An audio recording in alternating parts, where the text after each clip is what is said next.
ఈ సిస్టమ్ ఇట్లా దిగజారిపోతుంది కదా, దిగజారిపోతున్నప్పుడు ఏదో ఒక బ్రేకప్, ఏదో ఒక బ్రేక్ వెయ్యాలి మీరు. దానికి మతాచారమో లేకపోతే మా మా మా సంస్కృతో మా పద్ధతో అని అడ్డేస్తున్నారు ఇలా. ఏదో ఒకటి చెప్పాలి కదండి, అవతలని కన్విన్స్ చేయాలి కాబట్టి ఏదో ఒకటి చెప్పాలి కాబట్టి మా మతాచారం ఇదని చెప్తున్నారండి. దీనివల్ల ఫైనల్గా ఏమవుతుందంటే ఆడపిల్లలు వాళ్ళ జీవితాలు ఎటు కాకుండా అయిపోతున్నాయి. కాదండి, ఇవన్నీ చాలామంది ఆడపిల్లలు మా దగ్గర కౌన్సిలింగ్ వచ్చి ఉంటారండి. మీరు నమ్మరండి, మొగుడు వదిలేసిన వాళ్ళు పాప చిన్న చిన్న పిల్లల్ని నానా బాధలు పడి పెంచుకొస్తున్న వాళ్ళు, సింగిల్ మదర్ ఉన్నవాళ్ళు చాలామంది దగ్గర కౌన్సిలింగ్ వస్తున్నారు. మగోడికి ఏముందంటే 60 ఏళ్ళకని పెళ్లి చేసుకుంటాడు, 70 ఏళ్ళకని చేసుకుంటాడు, ఆడవాళ్ళు చేసుకోవడానికి ఉండదు.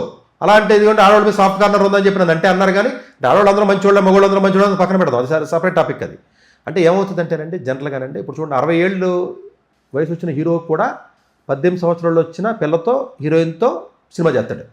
60 ఏళ్ళు వచ్చిన లేడీతో ఎవడైనా 20 ఏళ్ళు హీరో చేస్తాడా? చేయడు. అమ్మాయిలకి ఆడవాళ్ళకి వయసు ఉన్నంత వరకే ఐడెంటిటీ. మీకు వయసు అయిపోయిన తర్వాత మనిషి క్యాలిక్యులేషన్లోకి రారు.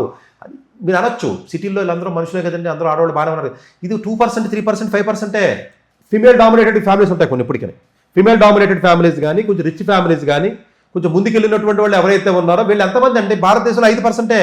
చాలామంది ఏమనుకుంటారు తెలుసా, ఆడపిల్లలకి ఏముందో వాళ్ళు ఇష్టం వచ్చినట్టు ఉన్నారు, చాలా భయంకరంగా ఉన్నారు, అలా ఉన్నారు, ఇలా ఉన్నారు, లేకపోతేనేమో వాళ్ళు డామినేటెడ్గా ఉన్నారు, లేకపోతేనేమో నలుగురు బాయ్ ఫ్రెండ్స్ ఉన్నారు, ఇలా చేస్తారు, అలా చేస్తారు, రకరకాలుగా అంటారు. మేమే చెప్తాం.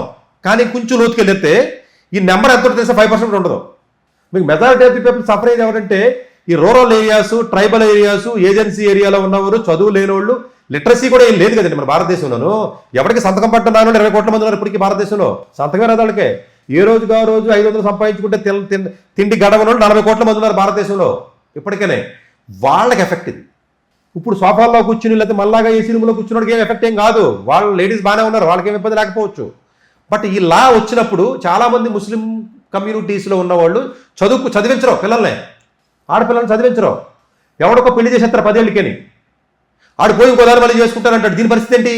ఇలాగా పిల్లలతోనే మిగిలిపోయి సింగిల్ పేరెంట్స్ కింద, సింగిల్ మదర్స్ కింద ఉన్నవాడు ఎక్కువైపోతున్నారు. ఇప్పుడు వదిలేసిపోతున్నారు. సరే చదువుకున్న పిల్ల అయ్యి ఉండి కొంచెం జ్ఞానం ఉన్న పిల్ల అంటే పోయి ఉద్యోగం చేసుకుంటే పర్లేదు. అలా ఎంతమంది ఉన్నారండి అసలు భారతదేశంలో? అంతమంది లేరు. మీకు భారతదేశంలో లెక్కలు తీయాలి అంటే మనకి పాష్గా పబ్బుల్లో కనపడే వాళ్ళు, బయట కనపడే వాళ్ళు, లేకపోతే అమ్మాయిలు ఏదో మీడియా ముందు కనపడే వాళ్ళు, ఇట్లాగా రిచ్గా ఉన్నటువంటి వాళ్ళు, ఏదో చిరంజీవి ఇంట్లో ఉన్న ఆడపిల్లలు ఎలా ఉన్నారో, లేకపోతే అల్లు అర్జున్ పిల్లలు ఎలా ఉంది, లేకపోతే మహేష్ బాబు ఇంట్లో వాళ్ళు లేడీస్ ఎలా ఉన్నారో, వీళ్ళని చూసి ఆడవాళ్ళందరూ ఎలా ఉంటారు అనుకుంటారేమో. ఐశ్వర్య రాయ్ చూసి ఇలా ఉండరు. చాలామంది భయంకరమైన పరిస్థితిలో ఉంటారన్న.